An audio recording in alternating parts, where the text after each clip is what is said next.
Et donc, est-ce qu'il y a des pistes pour aller vers une coopération au développement ou coopération internationale ou encore une solidarité internationale plus égalitaire? J'ai deux choses à dire à ce propos. Premièrement, il me semble que cette question n'a pas a priori grand-chose à voir avec la question décoloniale. Là, on est aussi sur une autre généalogie qui vient des années 60 autour de l'efficacité de l'aide.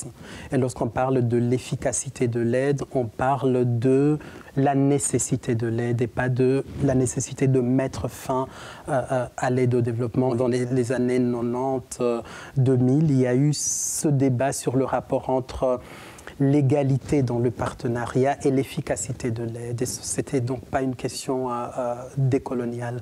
Et donc, on peut mettre en place des dynamiques pour des partenariats, un partenariat plus respectueux, pour combattre les rapports de pouvoir dans la coopération au développement ou encore pour travailler sur des questions sémantiques. Mais j'insisterai pour dire que ce n'est pas ça la question décoloniale. La question décoloniale, c'est encore une fois une question de l'autodétermination. Vous savez, jusqu'aujourd'hui, naître blanc et en Occident, lorsqu'on est blanc, on est naître blanc et en Occident, on a plus de chances de vivre plus longtemps, d'être nourri, d'être scolarisé, d'être soigné, vêtu, logé. Et je pense que parler de décolonisation de la coopération devrait être vraiment de se poser cette question: quelles sont les structures qui rendent possible encore ces effets de racisme?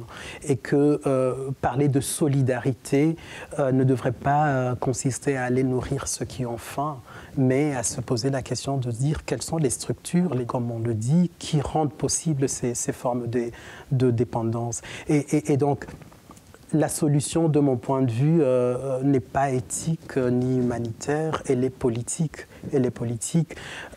C'est poser la question de savoir dans quelle mesure ceux qui travaillent dans les ONG ici pourraient se rallier à des Noirs et des Africains qui luttent pour l'autodétermination de l'Afrique. Il me semble que c'est là que ce qu'on appelle aujourd'hui la solidarité internationale devrait aller. Mais pour moi, pour le reste, c'est un travail sur des symptômes. Ça fait 60 ans qu'on fait cela et ça va continuer encore des siècles.